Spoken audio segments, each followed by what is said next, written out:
سڵاوم کاتتان باش بەخێر بێنەوە بۆ بەرنامەی کورد کۆنێکشن لێرە لە واشنگتن کاتژمێر 8 بەیانیە من هێرۆ زەنگەنە لەگەڵتاندا دەبم و ئێوەش دەتوانن لە کەناڵی NRT شەوە بینەری ئەم بەرنامەیە بن. سڵاوین گەرە نەزجی دەخیرێشەوە هیڤیادەمێن خۆش ژوەڕا دخوازین ji بابەتên بەرنامە ئیرۆ پێشهاتên شەڕی رووسیا لە دژی ئوکرانیا و هەلبەژی دژاتیا تورکیا ji بەرفەرهکردنا ناتۆڕا. و یەکێک لە هاوکارەکانمان دەبێت بە باشترین هونەرمەندی ساڵی 2022 ناوچەیەکی گرنگی ڤێرجینیا لەم بەرنامەیەدا ئەو هاوکارەمان لەگەڵداندا بێت و باز لە خەڵاتەکەی خۆی دەکات.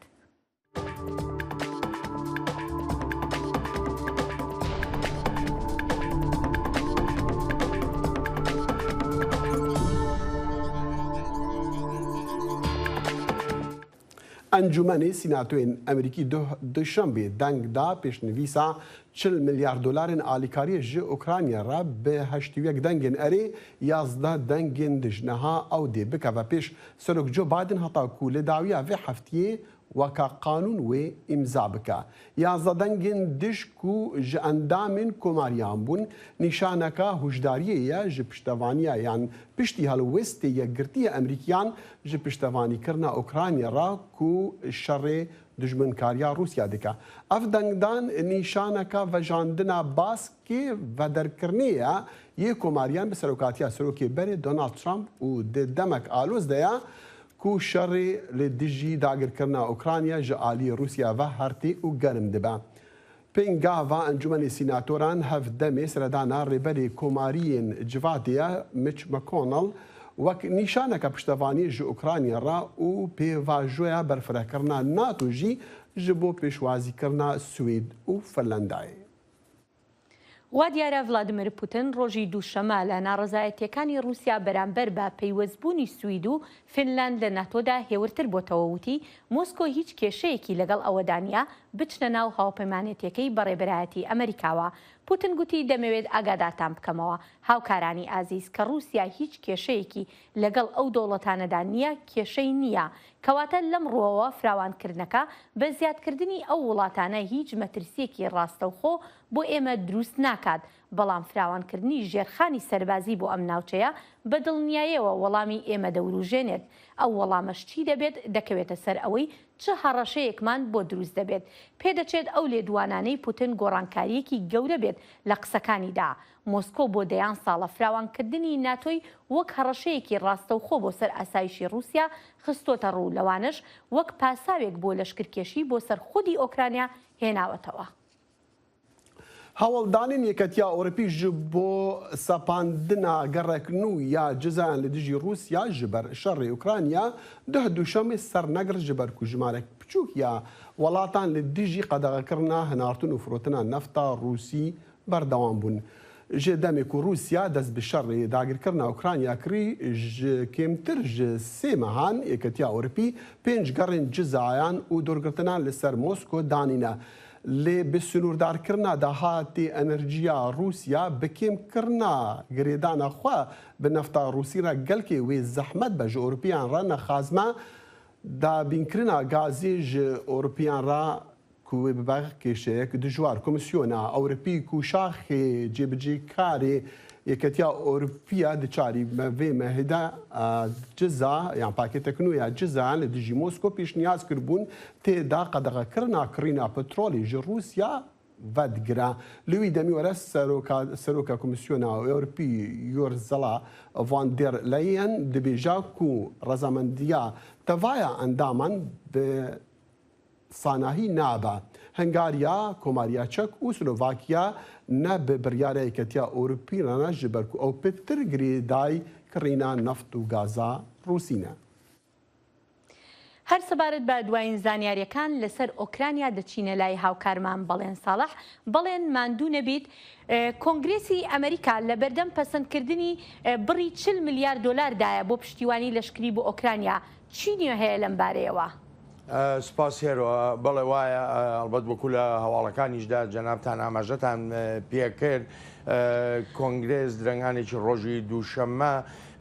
دەنگدانەکە لەسەر ئەوە بوو کە ئایا ئەم بەرنووسە دەنگدانی تەواوەتی یا کۆتایی لەسەر بکرێ یان نا هەروەکو ئاماژەی پێکرا هەشتاویەک بە 11 دەنگ نەرێ بوو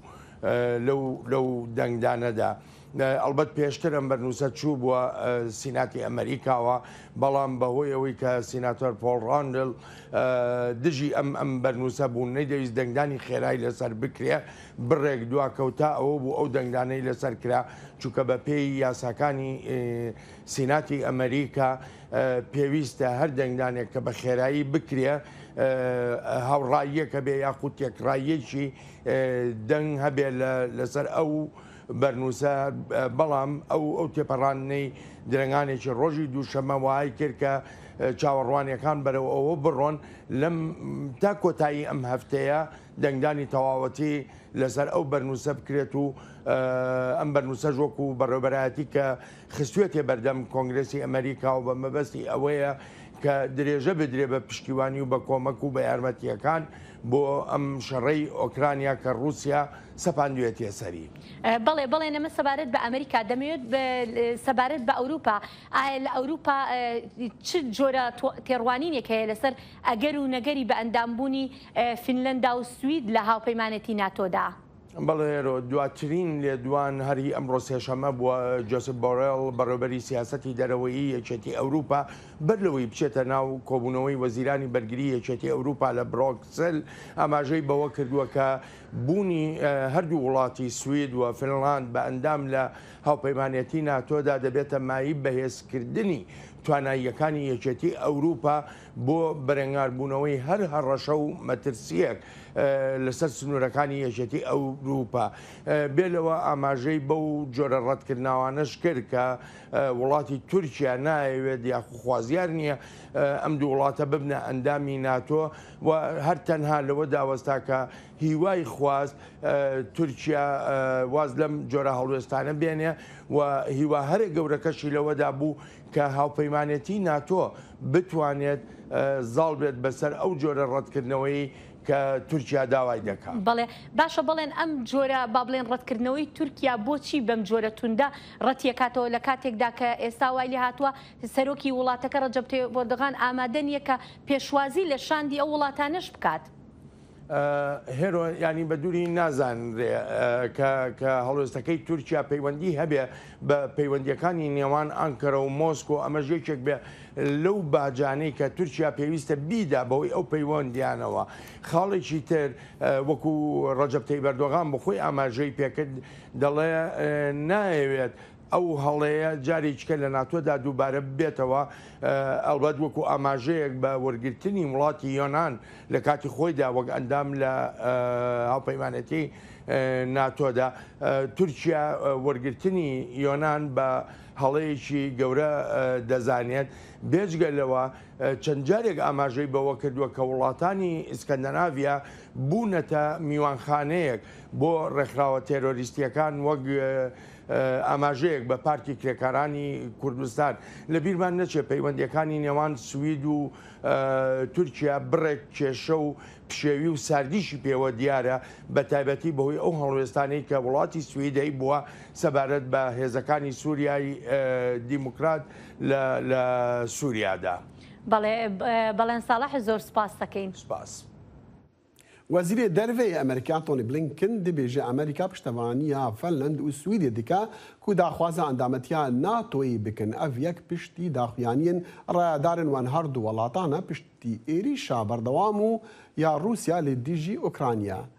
ڕایەدارن فەنلەند و سویدێ دەبێژن ئەو شەڕ بوویە سەدەم و ئەو هزرا ئەو لە هیاخوا ژنوڤە بکن. ئەس دخوازم هوشداریە بدم تەماشەوانین ما کو دبە هەنێک ژوێنێن دڤێ راپۆرتێدا دڵگران بن.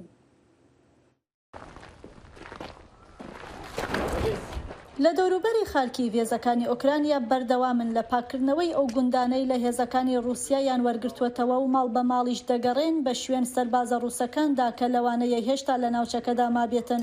سوپای ئۆکرانیا دەڵێ رووسیا دوای چەند هەفتەیەک لە بردومانکردنی دووەم گەورەترین شاری ئۆکرانیا خەریکی کشانەوەی هێزەکانیەتی لە خارکیف. کاربەدەستانی ئوکرانیا دەڵێن تاوەکو ئیستا بەلایەنی کەمەوە 41 تەرمی سەربازە کوژراوەکانی رووسیا یان لە ناوچەکەدا دۆزیوەتەوە. لە هەواڵێکی دیکەشدا دیپلۆماتە باڵەکانی ناتۆ ڕۆژی یەکشەمە لە برلین بۆ تاوتوێکردنی پشتیوانی زیاتر بۆ ئوکرانیا و هەروەها پلانەکانی فینلاند و سوئێد بۆ ئەندامبوونیان لە ناتۆدا کۆبوونەوە. هاوپەیمانان لێرە لە بەرلین لەسەر داوای وەزیری دەرەوەی سوید و فینلەندا کۆبوونەتەوە.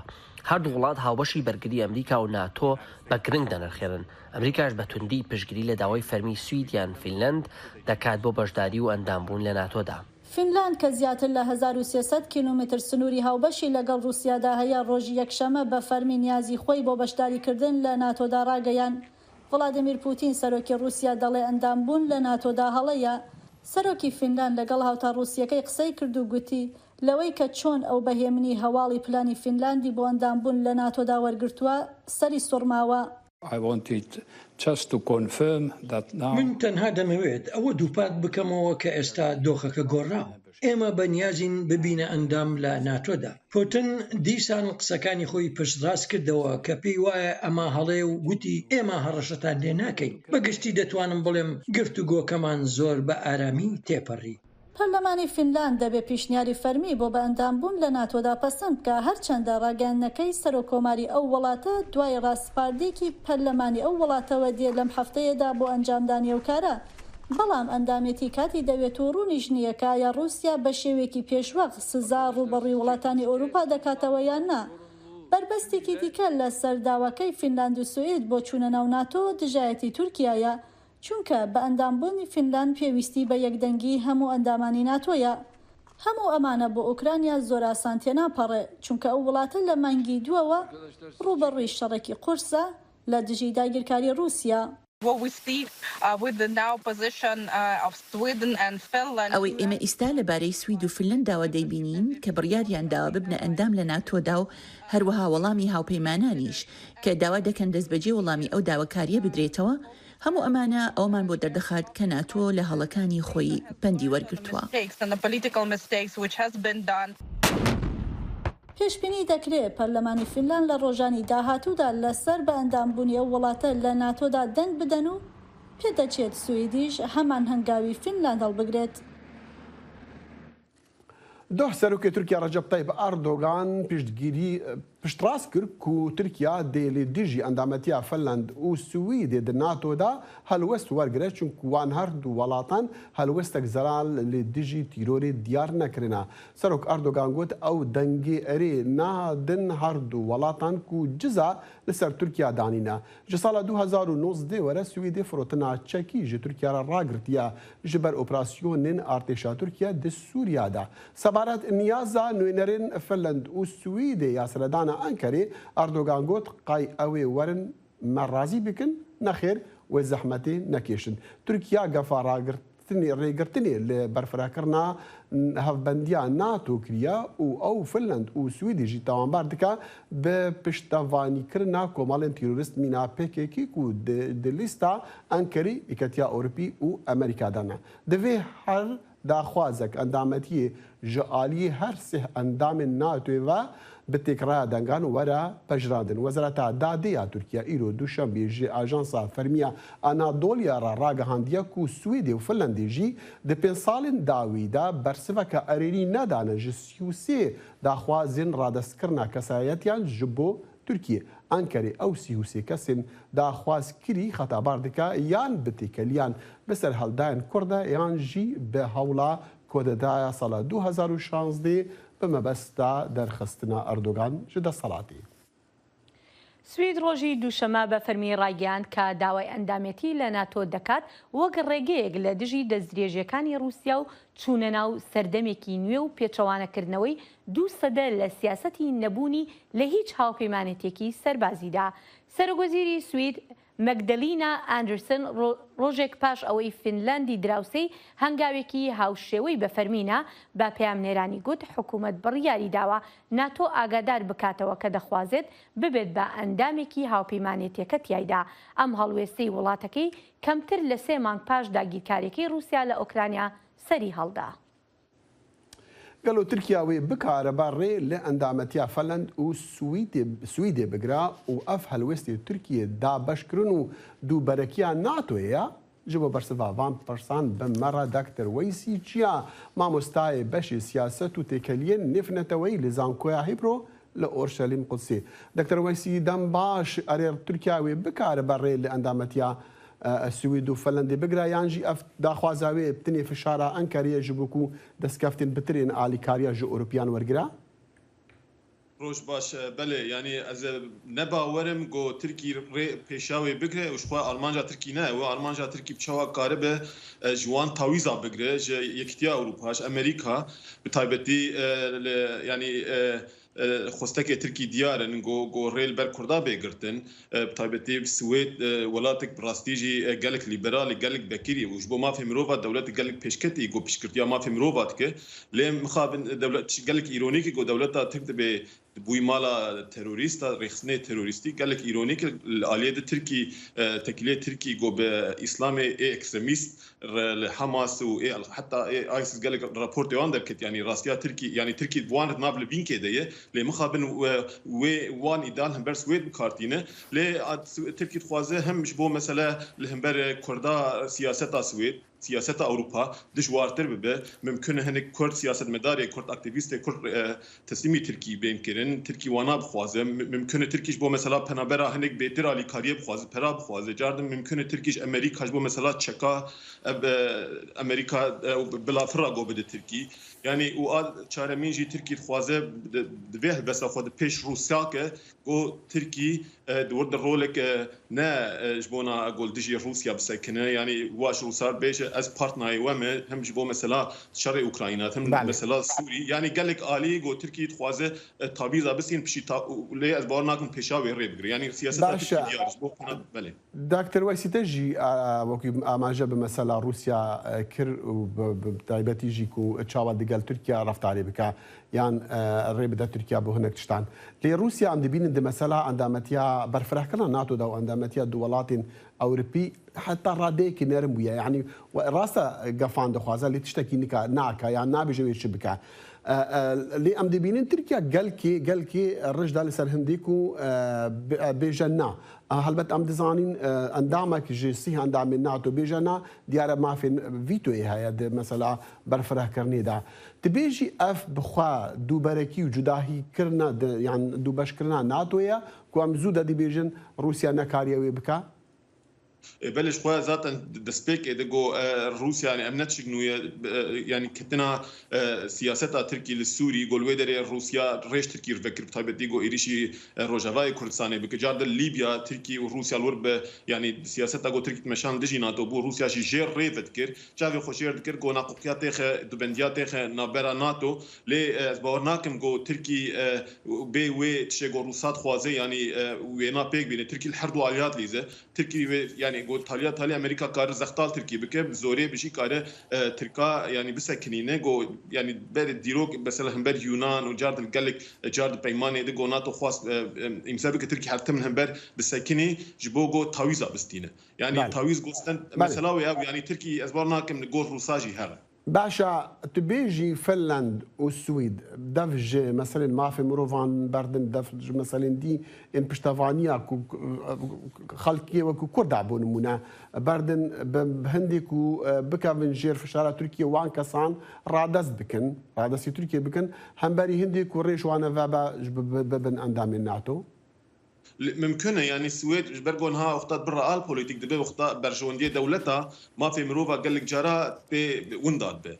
ما في نرخ مورال اخلاق قال لك جرا ونداد واختار برجونديه دولتي اللي نهاش برجون ها اوروبا بتايبتي اوروبا وبتايبت بقردوني السويد وفنلندا بتايبتي ترسكواني قال لك مزن هي وجبوخو بباريزن بيوسيان بناتو ايش برجو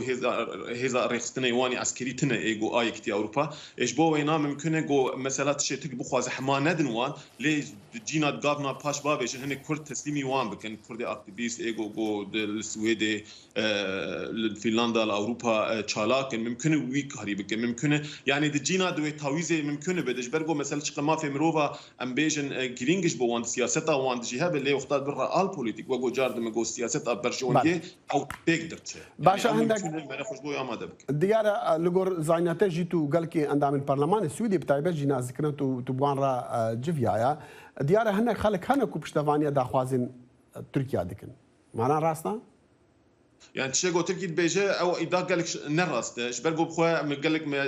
او لكولينا قاديجي قال لك بارلمنتير مثلا وان فيسي جي وتكليم جبون هنا براستي او تاع قانون تروي بابتن حما اندامي سويد هم ولاتي سويدين بارتي وريخستني بارتي سياسي سويدي بخوا ريخستني سويدي سيفيل تشالاكن لي ناس ما خوني كردي باريز عند خوازن ما في كردا ما في مروفا بي باراستنج بوي او خستك سويدي هي لي تدان وستندني وان ريخستني عسكري كورد كبه ياجي ريخستني ده بتنا يعني بخاو من نادي او اذا تركيا حملنا راس بله دكتور ويسي تشيا مع مستوى سياسة تكالية نفنتوي لزانكو يحبرو لأورشليم قدسي بمربو لنها أو راس بخارج ألمانيا بمربو قال كي سباس دكتور ويسي سباس هرو خود زاني دشران دا وران كاري چه دبا لقالك جاران جهين ديروكي وشينوار دبن آرمانجا إيريشين لايانان أفجي لأوكرانيا دي سار أزباوت كم چه دبا بله بگومان یونسکۆ زیانەکانی بەلانی کەم 120 شوێنی کولتوری لە ئۆکرانیا پشتڕاست کردوێتەوە بۆ پاراستنی میراتی کولتوری ئەو وڵاتە یونسکۆ ڕێکخراوی بلوشێڵدی دانیمارکی و ئایتی ئەمریکایی بانگێشتی خەڵکی مەدەنی دەکەن بۆ یارمەتیدانی پاراستنی وڵاتەکەیان. ئەمە پاژماوەی ئەوەیە کە لە شانۆی درامایی ماریۆپۆڵ ماوەتەوە ئەوەی لە ساڵی 1960دا بنیادنرا و ئێستا بە بۆمبەکانی رووسی کاول بووە. بە گوێرەی ڕێکخراوی یونسکۆ زیانی زۆر زیاتر گەیشتووە واتە ئەو ڕێکخراوی لە ڕێی ڕۆشنبیریەوە هەوڵی برەودان بە ئاشتی دەدات. ڕێکخراوی یونسکۆی نەتەوە یەکگرتووەکان دەڵێت لە ناوەڕاستی مانگی پێنجەوە هێزەکانی رووسیا لە ئۆکرانیا 54 کڵێسا و 11 مۆزەخانە و 15 مۆنومێنتیان وێران کردووە. هەروەها 7 کتێبخانە و 26 باڵەخانەی مێژووی و 14 سنتەری کللتوریش. لە پێناو یارمەتیدان بۆ پاراستنی ئەو شوێنانی ماون لە کاولکردن لە ئۆکرانیا ڕێکخراوی یونسکۆ کار لەگەڵ ڕێکخراوی بلوشیلد دێنمارکدا دەکات. ئەوەی ڕێکخراوێکی نێودەوڵەتیە و دامەزرێنرا لە پێناو پاراستنی کە لە پووری کللتوری لە سەروبەندی شەڕەکان و هەروەها کارەساتە سروشتیەکان. بنیادنانەوەی ژمارەیەک لە تالارە هەرە گرنگەکان لە ئۆکرانیا ئەوە دەبێتە سمبولێک بۆ ئایندەیەکی باشتر و پاراستنی ژمارەیەک لە باڵەخانە و مەنیومنتەکانی ئەو وڵاتە. ئەم پرۆژەیە کە پێی دەگوترێت باکاپ یوکرین و بە هاوکاری شارەزایانی تەکنۆلۆژیای زانیاری پۆلیکام دروست بوو. ئەوەی ئەپلیکیشنێکی تایبەتی سمارتفۆنە کە وەک سکانەری سێڕەهەندی کار دەکات. ئەگەر سکانی باڵەخانەیە بکەیت دەبێت لە گۆشەیەکەوە دەست پێ بکەیت و دواتر سکانی گۆشەیەکی دیکەی باڵەخانەکە بکەیت بۆەوەی لە هەموو لاکانیەوە بگریت و پاشان وێنەکان دەکاتە یەک وێنەی سێڕەهەندی ئەوەی تۆ دەتەوێت. نزیکەی 40 وێنە و کۆپی سێڕەهەندی لەم جۆرە لە ئێستادا تەواو بوون، بەڵام ئەو خۆبەخشانەی وێنەکان دەگرن دەبێت وریابن. یەکەم لەبەرەوەی وێنەگران خۆیان ڕوبەڕوویەوە دەکەنەوە کە دەشێت لە کاتی جەنگدا ڕوودات. دوم ڕەنگە خەڵک گومان لە کەسێ بکەن کە وێنەی فۆتۆگرافی باڵەخانەیەک لە دەرەوە بگرێت یان پەیکەرێک جا دەمانەوێت دڵنیابین لەوەی ئەو کەسانە تووشی کێشە نەبن. خۆبەخشان لە ئۆکرانیا یارمەتیش دەدەن لە پاراستنی کارە هونەریە پڕبەهاکان. کاترینا بۆچەتسکی لە دایکبووی شاری کیێڤ مۆڵەتی لە خوێندن لە زانکۆی ستانفۆرد لە ئەمریکا وەرگرت. دوای ئەوەی جەنگ دەستی پێکرد و بەشداری لە دامەزراندنی پرۆژەی نەسرەو بە شادۆز کرد. ئەوەی وەک کاترینا دەڵێت یارمەتی مۆزەخانەکان دەدات ئامێری پاراستن لە دەرەوەی وڵات بەدەست بێنن. ئێمە لە نزیکەوە کارمان لەگەڵ مۆزەخانەی نیشتیمانی لە کیف کردووە. یەکەمین جار کە چوون بۆ ئەوێ ئەوان مۆزەخانەکەیان پیشانداین و لەو کاتەدا هەموو کارە هونەرەکانیان گواستبووە بۆ ژێر زەمینی مۆزەخانەکە. گروپەکان ئەوانی کار بۆ دەستکەوتی قازانجی دارایی ناکەن دەڵێن ئەندازیاری تەلارسازی ئۆکرانیا و کارە هونەرەکان گرنگن بۆ ئۆکرانیای دوای جەنگ. دوا بە دوای جەنگ و هەوڵدان بۆ بنیادنانەوەی کۆمەڵایەتی و هەوڵدان بۆ گەڕانەوە بۆ جۆرێک لە ژیانی ئاسایی هەر بۆیە کە لە پووری کولتوری ئەو پەڕی گرنگجی هەیە. ئەو کاتی ئەوەی پێدەچێت ئێستا ژیانی ئاسایی لە ئۆکرانیا کەمێک زیاتر بێت لە یادگاری، بەڵام شوێنە وێرانبووەکانی کللتوری لە هزری هاوڵاتیانی ئۆکرانیدا بۆ هەتایە دەمێنێتەوە و ڕەنگە ڕۆژێک وەک ئەو شوێنانە بن کە بنیاد بنرێنەوە لە وڵاتێک لە ئاشتیدا بژی.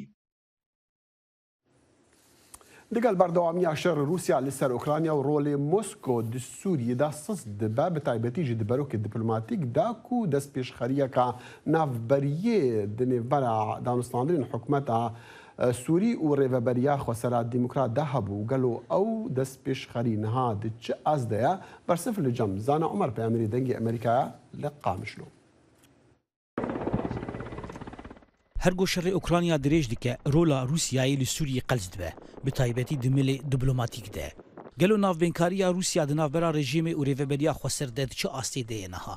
بەردەفکێ ڕێڤەبەریا خۆسەر لوقمان ئەحمێ دبێژە نزیکبوونا دناوبەرا ڕێڤەبەریا خۆسەر و ڕێژیما سووریە دپێکانە لێ دەبێ ڕێژیم ji dev ji kiryarên xwe yên deselatdariyê berde û rêveberiya xweser bipejirîne lê pirs ev e gelo Rûsya hîn di wê hêzê de ye got fişarê li rejîmê bike da ku Kurdan nas bike. Em bihêvîne Rûsya karibûye garantoriye bide wek carên berê dernekeve û ev li hev hatin berdewam be ama ew tenê jî nerîna me de têrê nake madem pirsgirêka di Sûriyê de çareser nebûye bi rengekî aştiyane û demokratîk û li ser bingeha mafên gelan bêne bi destxistin wê rejîma Şamê gelek carên dîtir pirsgirêkên wisa derxîne holê. Tevî got Rûsyayê hebûna xwe ya leşkerî li Sûriyê kêm dike li gorî hin agahiyan ew divê gavê de jî berdewam e. Ji derekî paye bilind di rêveberiya xweser de dibêje got eger heye got Rûsya bi temamî ji Sûriyê vekşe. Şopîner bawer dikin got doseya Sûriyê ji Rûsyayê re nema ya herî giring e. Ew niha bi Ukrayna mijûlin. İran û Tirkiye jî Sûdê ji vê yekê werdigire. Lêkolîner Welîd Çûlî di wê bawerê de ye got Rûsya di pêşniyarê xwe de nema cedî ye. Bi taybetî derbarê çareseriya kêşeyên di navbera rejîmê û rêveberiya xweser de. Projeyên lamerkeziyetê bû yani sistemek lamerkezî nenavendî di dirê Sûriyê de ava bibe û belkî nêzîkî federaliyetê bû jî. Lê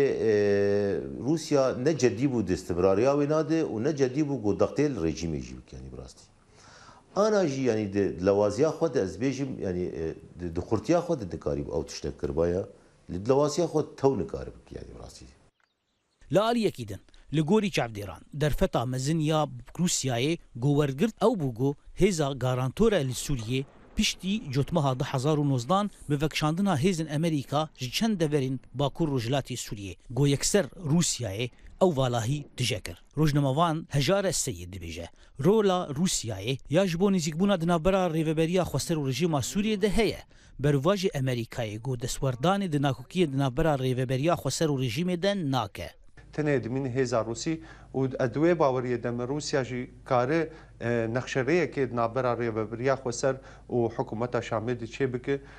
eger ew bixwazin. Hêjaya bibîrxistinê ye got piştî heftê û neh mehan ji bejdariya Rûsyayê ya leşkerî li ser xaka Sûriyê û ev yekem care tê gotin got hebûna xwe li Sûriyê dest pê dike kêm dike. Rûsya got wekî garantorê agirbesta Soçî navbera Hesedê û Tirkiyeyê her wiha navbênkarê navbera rejîmê û Kurdên Sûriyê de ye. Şopîner bawer dikin got dê rola Rûsyayê duwan doseyan de bi giştî qels bibe. Di encam de dibe got gefên Tirkiye zêde bibin li aliyekî din jî alozî bi Dîmeşqê re girantir bibe. Lê hem demê de pirs ev e got dê Amerîkarê bide got aramiya heyî li Bakur Rojhilatê Sûriyê têk biçe. Şopîner vê yekê bawer nakin û dûr dixin. Nexasim got Amerîka bihêz vedgere Sûriyayê. زایڵی داهێنان بەرنامەیەکی فەرهەنگی و هونەری بەشی کوردی دەنگی ئەمریکا. من ئاسۆ جەبار لە واشنگتن دیسیەوە هەردوو هەفتە جارێک دەبمە میوانی ماڵەکانتان لەگەڵمان.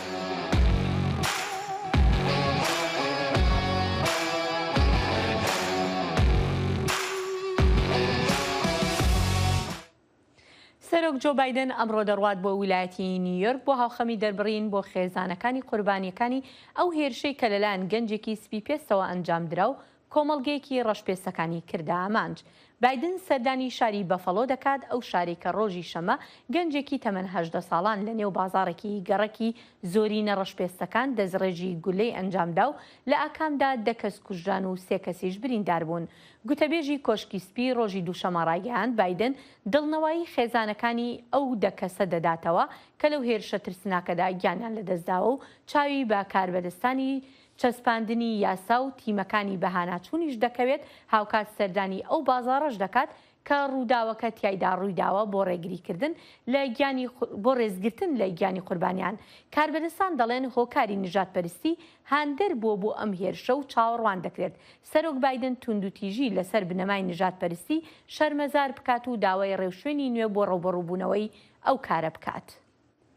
و ئیرۆ سێشەمی سەرۆکا تایوانێ سای لنگوێن ئینگوێن خەماخوا دیارکردن لە هەمبەر تەقەکردنا دکەنیسەیەکە تایوانیاندا لە ویلایەتە کالیفۆرنیا ئەمریکی. دو کاربەدەستێن ئەمریکی گوت چەکدارە و ji ber nefreta li dijî Taywanîyan deriyên kenîseyê girtin û bombên agir avêtin û teqa li komekê kir biraniya wan pîr û kalên civata Taywaniyan bûn û zelama kuşt pêncîn dî jî birîndar kirin. Di konferansek çapemeniyê da li Taypî berdevkê Wezareta Derveya Taywanê got Serok Sey dilgiraniya xwe li hember wê rûdanê diyar dikir. Wî yan berdevkê hikûmetê got jî ku em jê nêzik wê rûdanê dişopînin û di alîkariya Taywaniyên dervey welat bikin bi hemû awayên ku hene. بەری وێژی وەکو دەنگ و باساندا بهیستی تەقینەکە بەری تەقینا لە کالیفۆرنیا تەقەکردنا کالیفۆرنیا لە باژارێ بەفۆلی نیویۆرکی ژی خۆرتەکسپی تەقا لە خەڵکی کرد لە بازارێکیدا 10 کەس کوشتن کار بەدەست دەبێژن ئەو کارێکی توندی نژادپەرستی بوو ئیرۆ سەرۆک جۆ بایدن و خانمایەکیژی وێ سەردانە ماڵباتên قوربانیان بکن کار بەدەست ژی لێکۆلینان لەسەر وێ بوو یەرێ دکن و بەرگومانی تاوانی کا چ کەسە ئەو گەهایە کوی دەرێ جنابندی پیامن دنگی امریکا ازلم یاساک بمره ازلم دم باش داخل او لیکولین گهانه کدری هاتانه ها بله وکی کوه جی دست نشان کر داخل گمانبار وکی ناسنامایوی و هر کدام دچه هرگولین ایریشه بخوجی هنکتر زلالتر دبه پیتن جندرن 18 سالیه بسری خوی مالا خویا نیزی 320 کیلومتر جقادا ایریشه دوره هاتیه د ایریشه ده زرخین لاشی لخو کریه و کامرایک سری بکارانیه دا کو ایریشه بخو سر اینترنت بزندی بوشینه هر وها لگور داخویانین هزین evlehiye hatiye tespit kırın ku sala boriji hemen gumanbardı dibistana xweda hevalên xune ku nereşin nesipîne biborîne tehdit kiriye her wa li ser postên heman kesî de gelek peyamên rastkir tundrev û radikal jê hene her wiha li gor FBI'ye ew li ser belgeyek dixebitin ku tê îddia kirin ku gedirsin nivîsandiye û dibêje ku ew bi vê êrişê armanc dike ku tevahiyê mirovên ne spî û ne xristiyan armanc dike û dixwaze ew ji Amerîkayê derkevin. Başa. ئۆزلم سەرۆک بایدن ئەم زانن وێ دەمەک نزیک لور بە وێ گوتارێکێژی بدە ژبلی سەردانە ماڵباتان دەبێژی ناڤڕۆکی گوتارایی وێ چ بە هاتیە گوتنیانی کوشکاسپی دەبێژە کاوی باسی چ بکە؟ بله براستی سردانا سروک بایدن در روژوا امریکای در رضا یکیده جبرکو پسپور و چاو درده بیجن اف گوتارا گلک گرینگه جبرکو اوی روژوا نیقاشین هلبجارتنا مجداری جی دیار بکه تی بنده کرن کو اوی بگرانی سر دخالان بسکنه اوی ایرشه سروک بایدن وک تروریزما سر بینگه ها توان نفرتی بناو بکه جارا یکین راستارست و هر وها جبو چک کنترولا چکان اوی بانگ لکنگرسا امریکا بکه و جه قانوندرین امریکی بخوازه کو دمو دست قانون نو درخن کو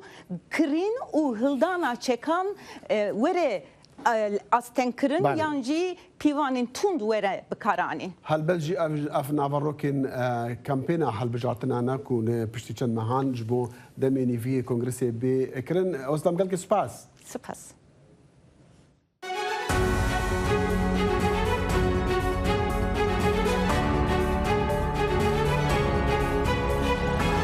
چاوی واشنگتن بەنامەیەکی هەفتانەیە لە بەشی کوردی دەنگی ئەمریکاوە ئامادە و پێشکەش دەکرێت من بەڵێن ساڵح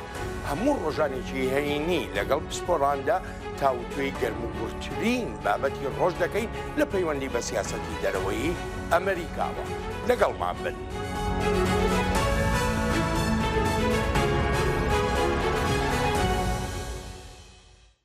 ایران دی جێبجێکردنا حکمی مرنی لە دژی ئەحمەد ڕزا جەلالی ئەندام ئەکادیمیەکی سوێدیە بە ئەسڵ ئیرانی لە vê mehê paş bi êxa ajansa peyamên îsna gotibû ku Celalî dê li 21 vê mehê bêt îdamkirin ew li 2017 hatibû dadgehkirin bi tawana casûsiyê ji İsraîlê re. Pirs ji peyvdarê Wezareta Derveya Îranê hat kirin ka eger Celalî û berevankarên wî daxwaza paşxistina hukmê îdamê kirine wî got wan xwestiya cêbicêkirina îdamê li demek dî were cêbicêkirin û dadwer hezra wê çendê dikin.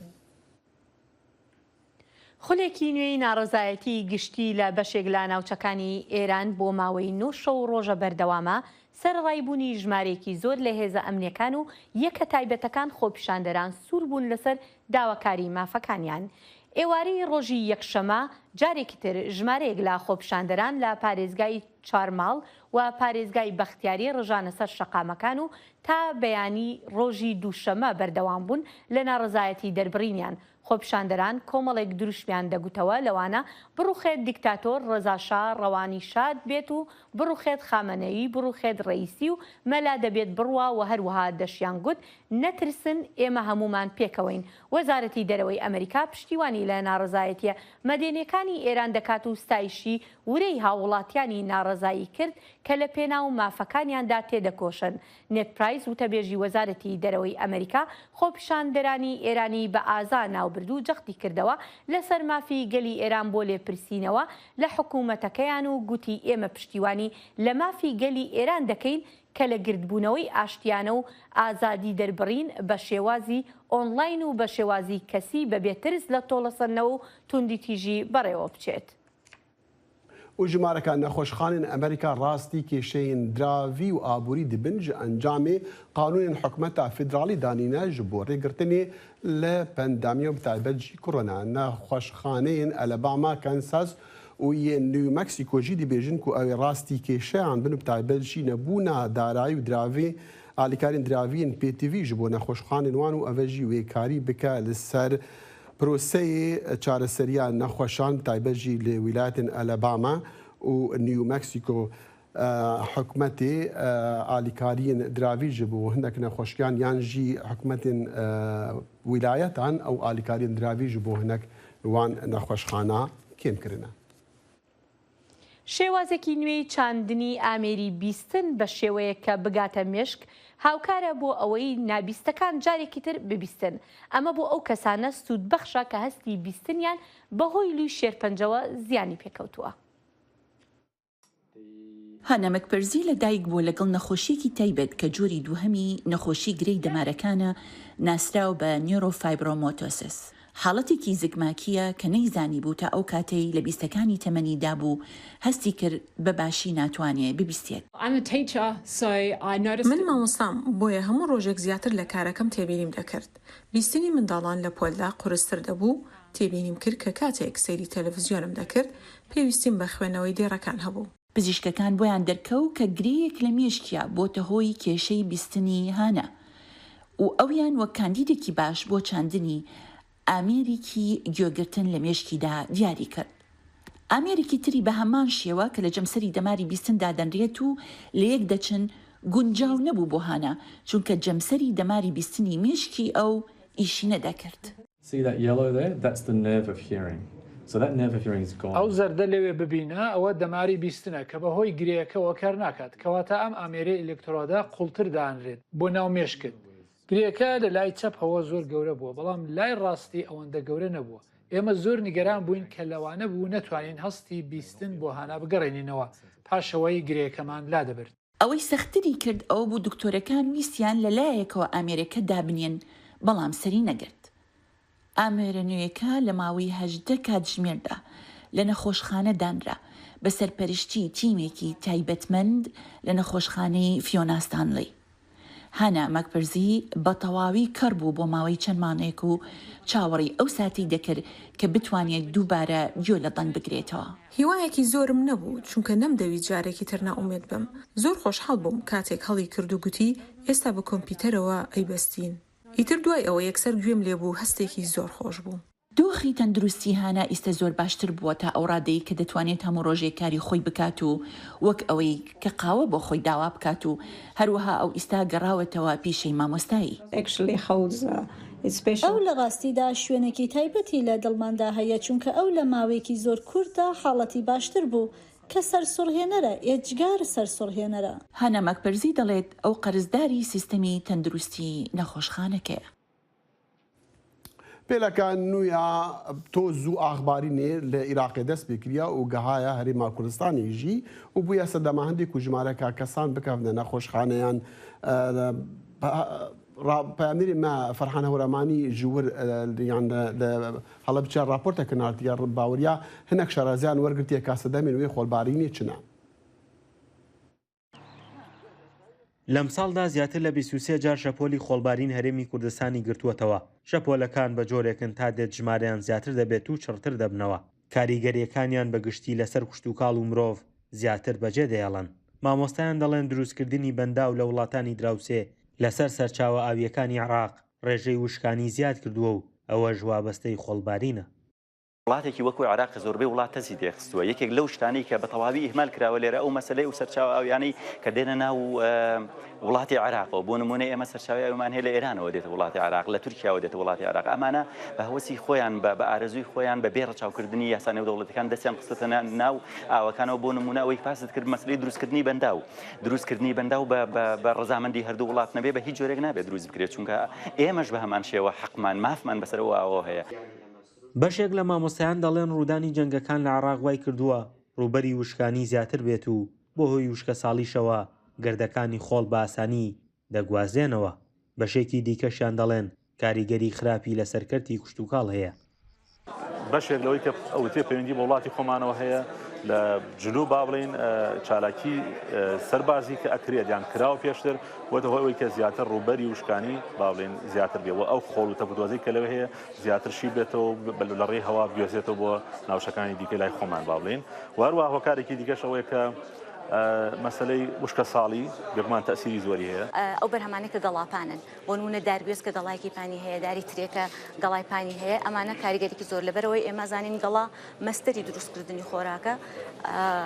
ئەم خۆڵەکە ئەنیشێت لەسەری ئجازەی ئەوەی پێ نادا ڕۆشنە پێکاتن بکات کە ڕۆشنە پێکاتنیشی نەکرد ڕێژەی بەرهەمەکە ئەکەوێتە ژێری کاریگەری. لەگەڵ هەر شەپۆلێکی خۆڵباریندا چەندین هاوڵاتی دەچنە نەخۆشخانەکان بە مەبەستی وەرگرتنی چارەسەر. بەڕێوبەرایەتی خۆپاراستنی تەندروستی هەڵەبجە دەڵێن پێویستە و هاوڵاتیانەی کە نەخۆشی کۆندامی هەناسەیان هەیە لە ماڵەکانیان بمێننەوە. ئەوانەی کە لە دەرەوە ئەمێنەوە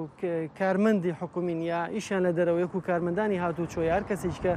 زەراعاتێکی هەیەیان ئیشی کارێکی لە دەرەوە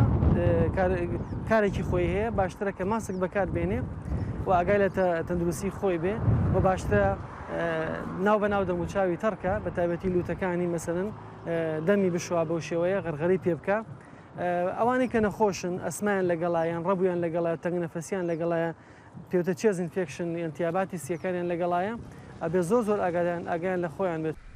ماوەی 2 ساڵە بەهۆی کەمی بڕی بارانبارینەوە بەگشتی لە سەراستی عێراق ساڵەکە بە ساڵی وشکە ساڵی ناو دەبرێت. دەیان کانی و کارێز و سەرچاوی ئاوی بە درێژایی وەرزی هاوین بەرە وشکبوون دەچن. ئەمە ژوای کردووە دیاردەی بە بیابان بوون مەترسیەکی گەورە بێت لەسەر داهاتووی عێراق و هەرێم. فەرحان هەورامانی دەنگی ئەمریکا هەڵەبجە. دەنگی ئەمریکا جافکانیەکە پێباوەریان و چاو ئاگاهیان.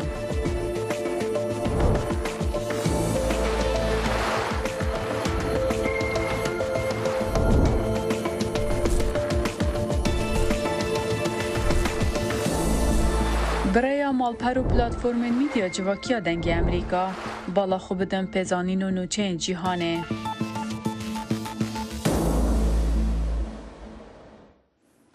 بەڵێ ئازیزان ئەم خەڵاتە هاوکارم دەخیل بەدەستی نەهێناوە و منیش بەدەستم نەهێناوە ئەمە ئەو خەڵاتەیە کە لە سەرەتای بەرنامەکە ئاماژەمان پێکرد یەکێک لە هاوکارەکانمان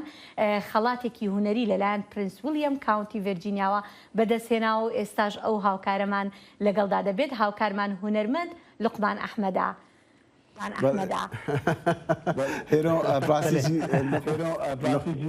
لقمان هێژای هەندێک و چەند پیشانگەهین هوەری شێوازی خۆی تایبەت لە هەڵبەت لە واشنگتن و دەوروبەرین واشنگتنژی کردە تایبەتژی بیاێ دیماهیە لە مناسس پارک وڵیەمە کو بژنی جی دڵخۆشییا خەڵکی بووە جانەها لقمانم مەڕایە لقمان دەم باش. دەم باش لقمان وێڕایی پیرۆزبایەکی گەرمت لێکەین دەمەوێت باسێکی خەڵاتەکەمان بۆ بکەم خەڵاتە چییە؟ بەڵێ گەلک سپاسیاوە تەوا دکم ئەو پیرۆزباییش بۆ ڕاستیش بۆ مەتەڤایە بۆ ینی کەسێکی هونەرمەندێکی کورد لێدە ئەو خەڵاتە بدەستخینە ئەو نەیامتەنەی ڕاستی شانازی بۆ ملەتێمەی و بۆ دۆست و هەواڵێمەیژی ئەv خەڵاتە جا پرنس ویلیامزە گۆ لێدە لە مەناس پارک و مەناسز و وودبرێجی ناودەیە ئەv ساڵانە ئەv خەڵاتی داین گۆ ئاوایەکی فەرمی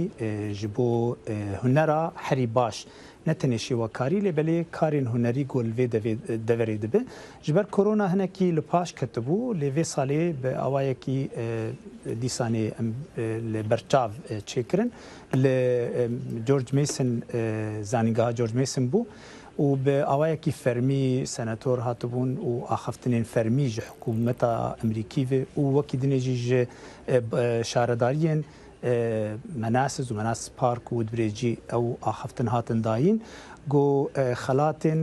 ji بۆ karên هوەری li vê deverê گۆ alîkariya hunerê dikin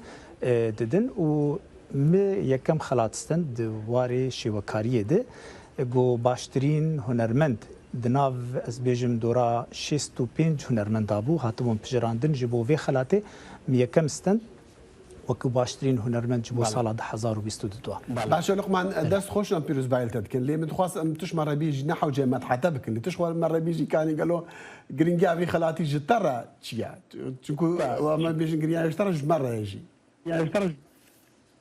gelek spas ew birastî ji bo me wek hunermend yanî ew xweş e xweşiyekê dime got ev salanî got ez kar dikim li Amerîka dawiyê gihişt encamekî got bi taybetî ji aliyê Amerîkiya hat kirin û ev Amerîkana jî giştik şarezan bû rastî yanî kesên pisporin di vî warî de got mijnav heqwase hunermend neqandin demekî ew karê got salaz dikin ciyekî giyayê astekê de got baş e dilê xelkê taybetî jî ew peyama got ez dixwazim bigînim xelkê Emrîkî tê digihêjin û ciyê rêzlînanî him ji aliyê teknîkiya hunerî ve him ji aliyê peyama got ez dixwazim bigînim di riya hunera xwe de ew peyama jî peyama me got li ser çanda Kurdî kelepûra Kurdî tê avakirin dixwazim got xelkê li vê de bidim naskirin di riya hunerê re ka Kurd çi ne çawan e kultûra wan çi ye û Kurd wek millet wek netew xwedî kelepûr xwedî kultûr vê diyar kirin rastî ew ji mir ciyê xweşiyê bû بەڵێ لقمان دواپرسیارم کاتمان زۆر نەماوە دەمەوێت ئەوە بپرسم تۆ ماوەیەکی زۆر نییە لە وڵاتی یەکگرتوەکانی ئەمریکای بە بەراورد لەگەڵ ئەو هونەرمەندانی ترکە لەو با بڵێن پێشبڕکێیە بەشدار بوون وەکو خۆت ئاماژت پێکرد 65 لەوانە تۆ دەتوانی پێمان بڵێ بەم ماوە کورتە تۆ چۆن توانیت بگەیتە ئەو ئاستە کۆسپەکان چی بوون لە بەردەم تۆ؟ بەلێ ڕاستی خەبات ینی پێشی خەباتە کارێک گو ئەز دکن و ئەو ئۆریجینال ینی خەلکی ئەمریکی وەک دیار دەبێت گۆگەلێکیش ئۆریجینال حەزکن و ختی گۆزاتم ئەمریکا me biryarda got ez karê orîjinal bikim. Karê orîjinal çi got wek xwe yanî tê wekû kesekî Kurd got ji rojhilat hatiye li wê de ji rojhilata navîn de hatî dibe got ew peyama xwe ew nîşanên xwe ew kelepûra xwe diyar bike û huner wê derfetê dimere me xwest got ez wê diyar bikim wekû Kurdekî û ew ciyê xweşiyê bû hêdî hêdî ava bû rastî ev bi sala goz kar dikim li ciyekî heya ciyekî ciyê xwe girt di pêşengeha min dawî li Menasız bû li Art Factory li Galeriya Art Factory me pêşengehek çêkir di 24 meha adarê de bû rastî ew ya balkêş bû ji xelkê re got gelek tabloyên بێژن جلو بەرگێن کوردی دیرۆکێن کوردی داستانی کوردی تێدەبوون ئەوەیە جێ خۆشیە بووش بۆ خەلکێ بۆ دیتن کارێکی ئۆریجینال. هەلبەتە خۆشی بژمە تەڤڕە لەقمان داویژی ئەم پیرۆزبایل تەدکن چکو نەکارێتە بڕاستی دەوڵەمەندیە ji بۆ بەرنامێت بەشی کوردی نەگی ئەمریکا ڕژی بێشن ئەمتیندا.